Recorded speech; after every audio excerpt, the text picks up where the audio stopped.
Hello students, कैसे हैं आप लोग। चलिए, मन से पढ़ाई करते रहिए। स्टूडेंट्स, अगर हम प्रीवियस लेक्चर की बात करें तो प्रीवियस लेक्चर में हमने मैटर वेव पढ़ाया था। उसमें कहा था कि अगर किसी पदार्थ के कण को v वेलोसिटी से गति कराया जाए तो वह कण अपने चारों तरफ वेव उत्पन्न करता है।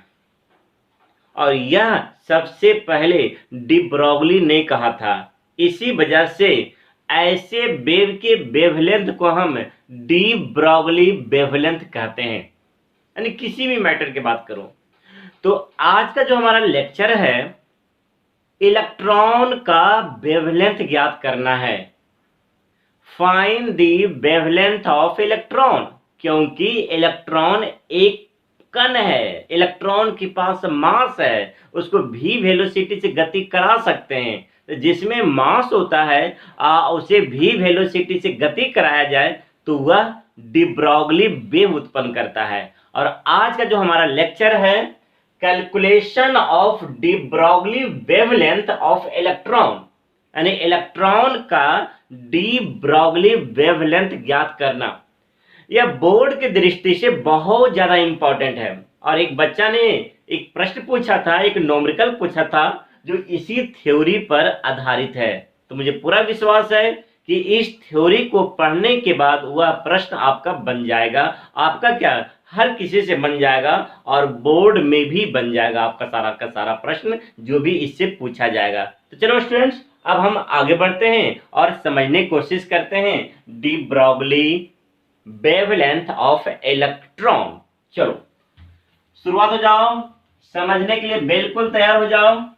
आइए, बोर्ड की दृष्टि से काफी इंपॉर्टेंट है। बोर्ड में इसके ऊपर बहुत बार ऑब्जेक्टिव्स और बहुत बार न्यूमेरिकल पूछ चुका है। तो आइए समझने के लिए तैयार हो जाइए। स्टूडेंट्स,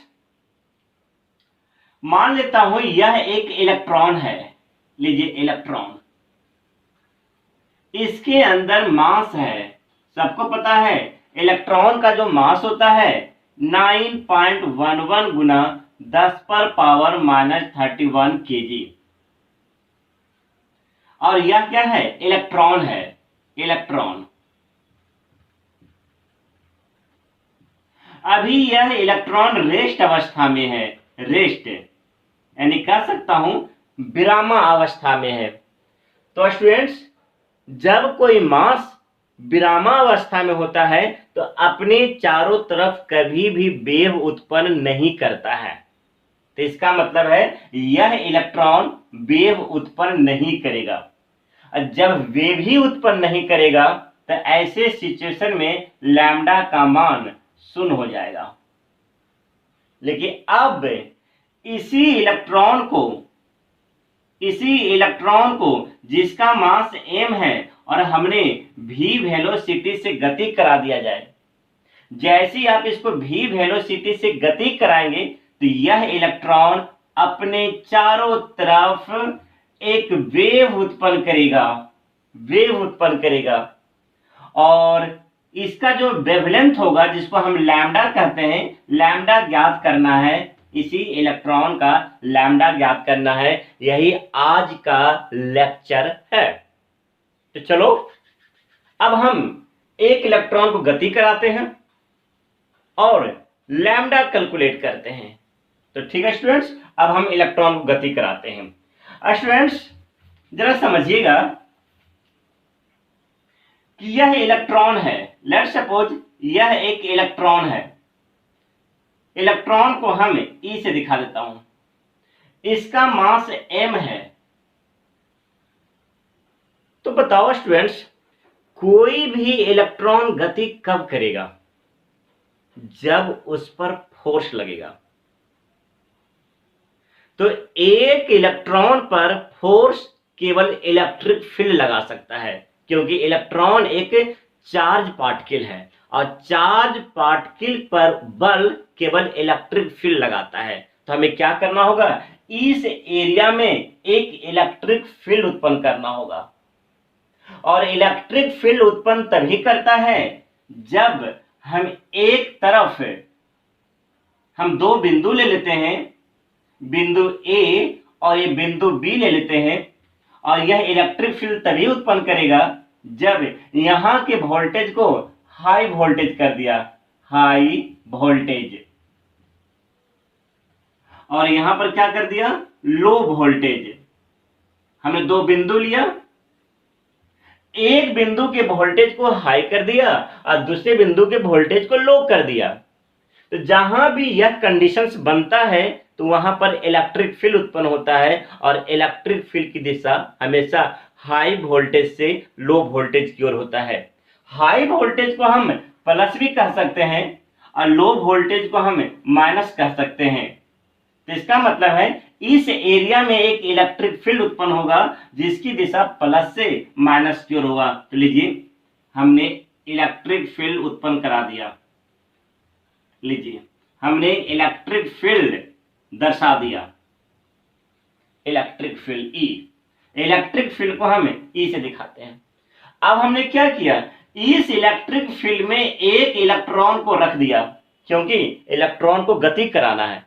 तो इलेक्ट्रॉन गति तभी करेगा जब उसके ऊपर बल लगेगा, और एक इलेक्ट्रॉन पर केवल इलेक्ट्रिक फील्ड ही बल लगा सकता है। तो हमने सबसे पहले इलेक्ट्रिक फील्ड उत्पन्न कर लिया, लीजिए इलेक्ट्रिक फील्ड उत्पन्न कर लिया।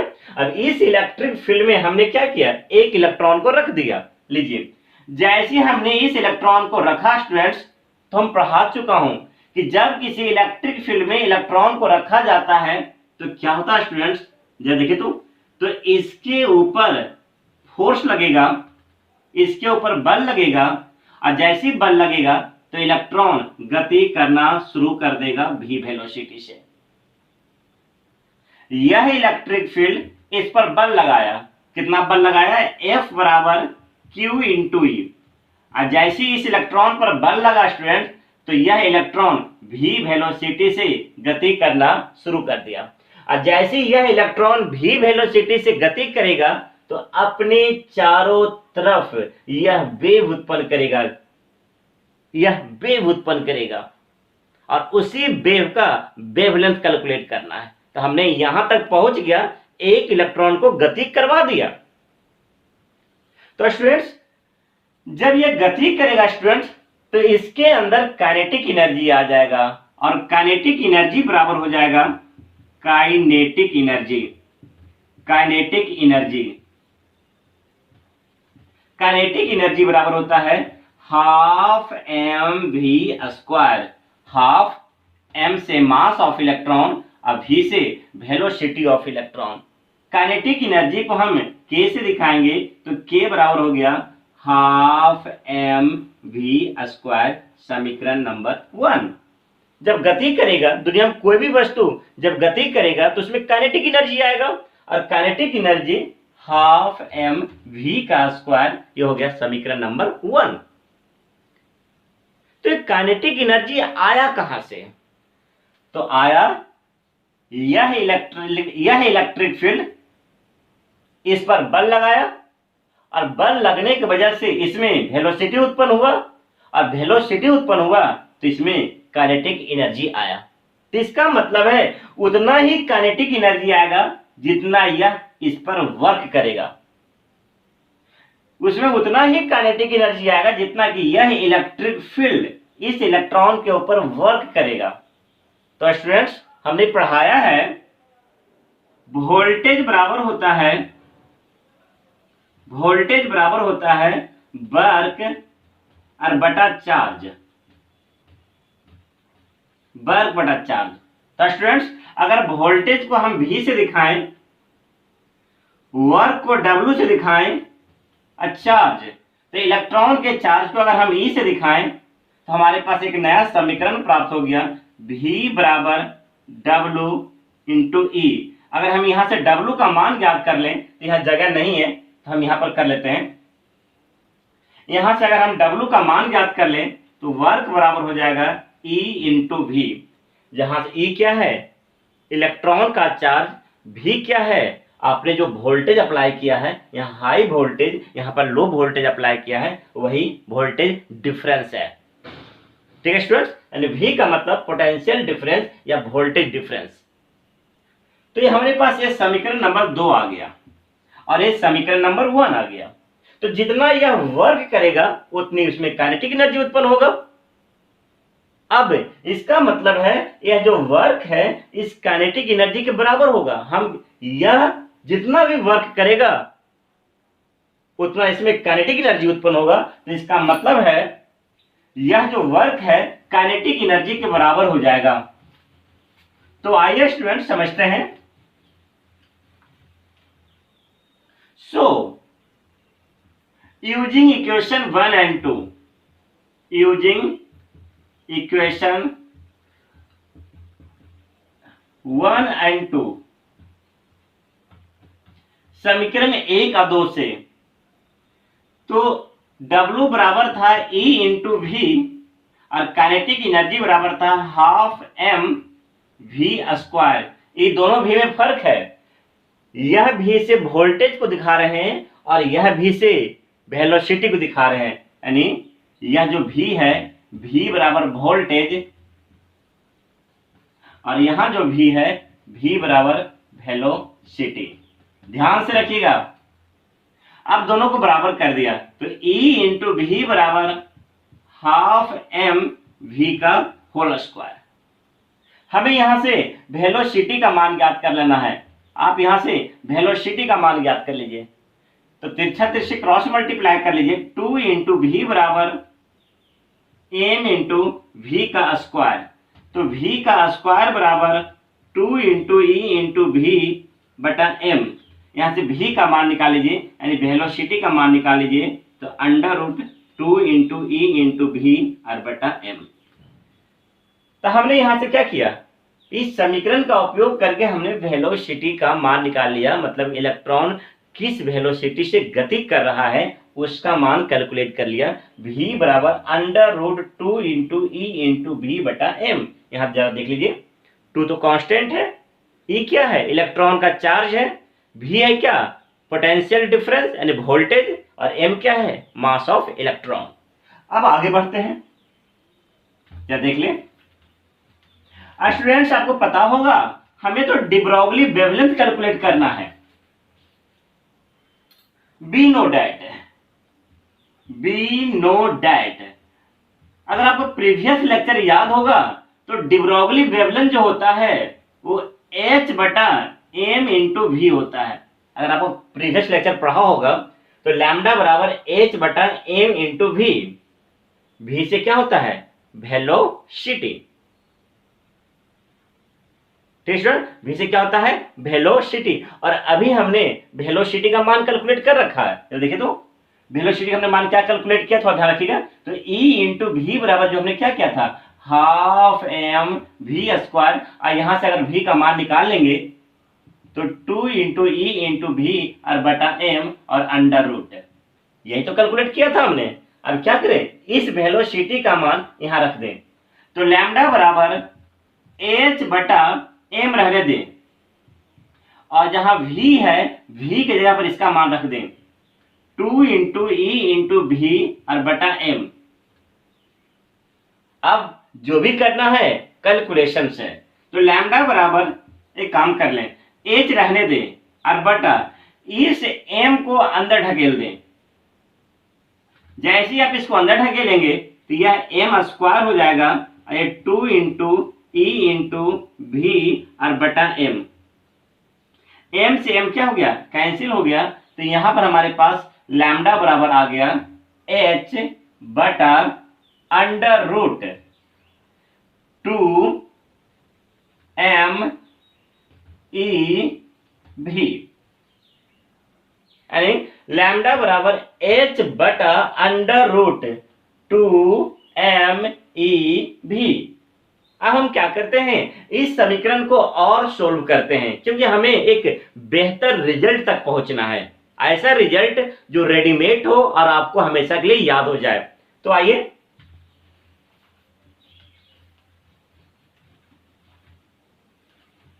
स्टूडेंट्स, अभी हमने कैलकुलेट किया लैम्डा बराबर h बटा under root 2 MeV।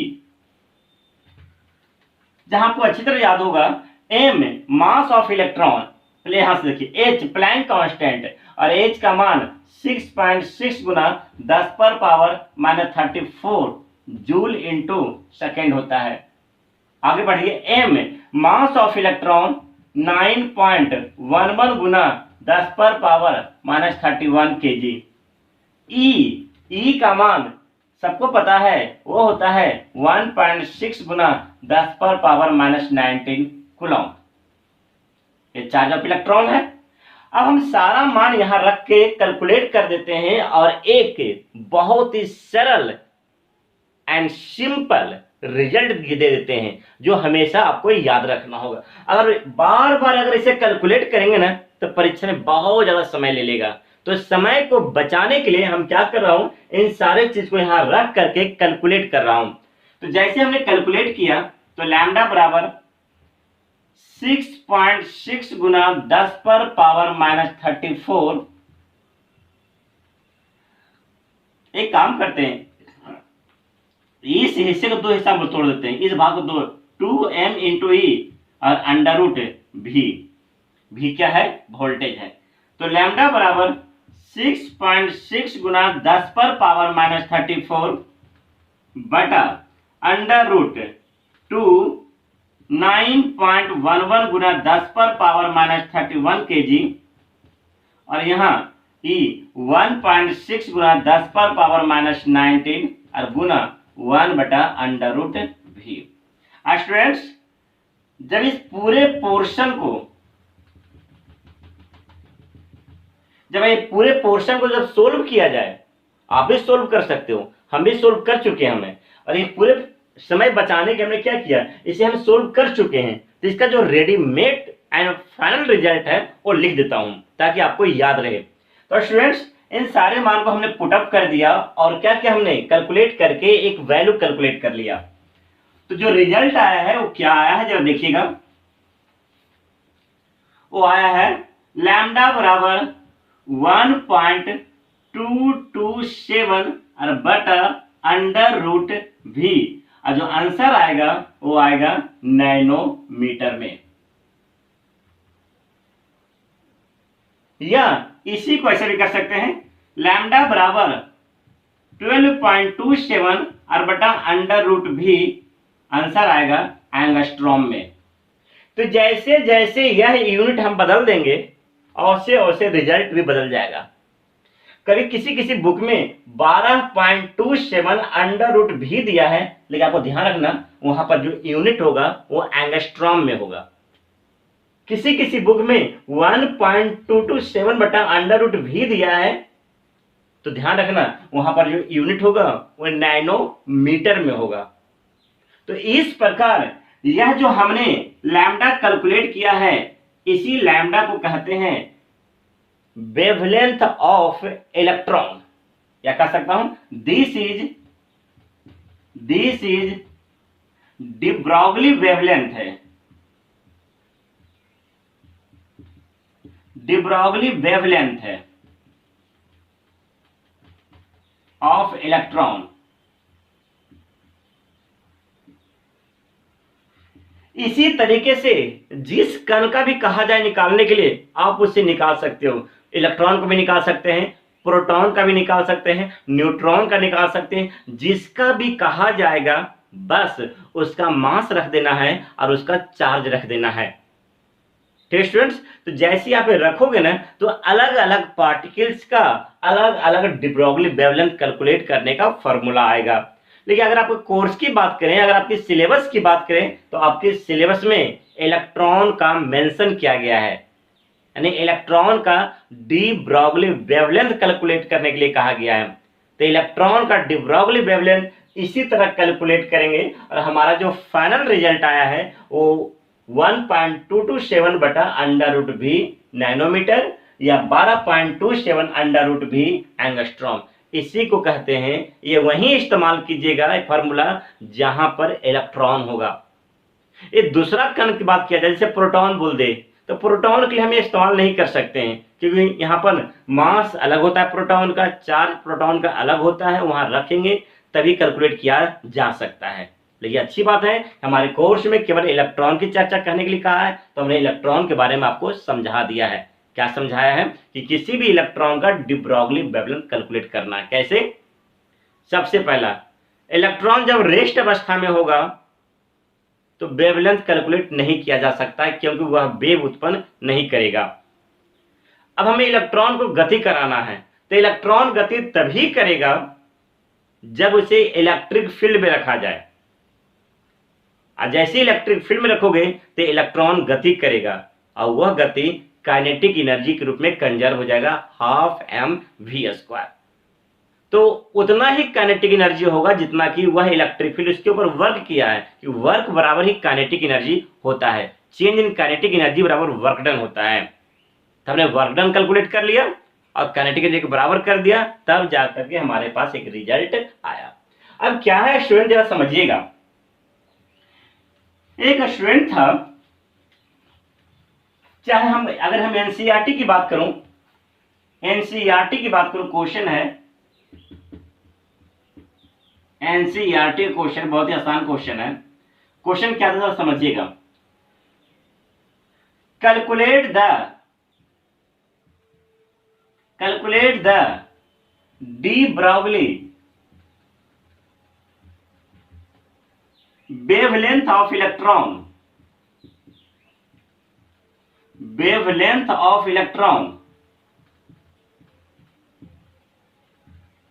if 100 volt is applied।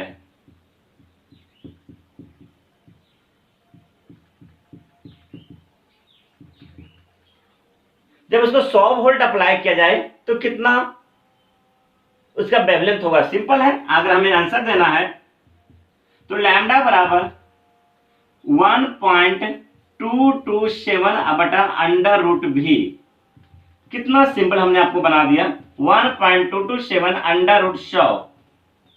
जब आप इसे कैलकुलेट करेंगे तो 1.227 10, जब आप इसे भागा देंगे तो 0.1227 आंसर किस में आएगा, नैनोमीटर में।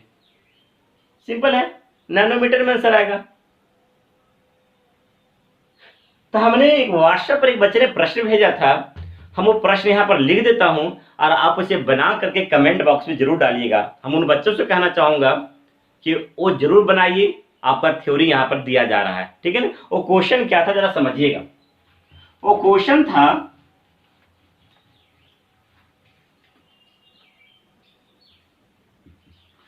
Find the de Broglie wavelength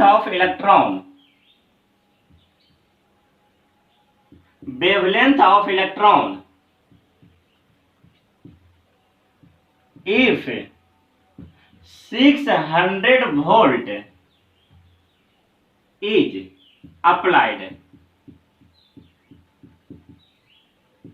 simple शब्द में कहूं तो स्टूडेंट चाहे वोल्टेज कितना भी क्यों ना दे दें, हम उसे आसानी से सोल्व कर सकते हैं। तो आंसर क्या होगा, लैम्डा बराबर 1.227/√600 और जो आंसर आएगा वो नैनोमीटर में आएगा।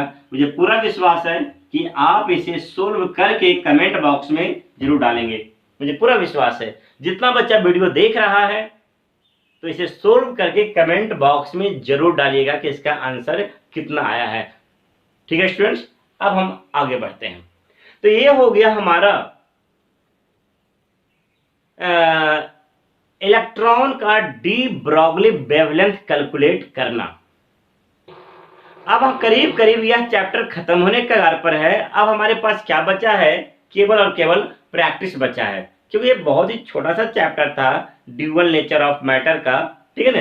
तो अभी इस पर एक लेक्चर और चलेगा, उसमें छोटी छोटी बातें जो बच गए हैं, छोटे छोटे कॉन्सेप्ट जो है वो आपको बताया जाएगा और सारे इंपॉर्टेंट क्वेश्चन को डील कराया जाएगा।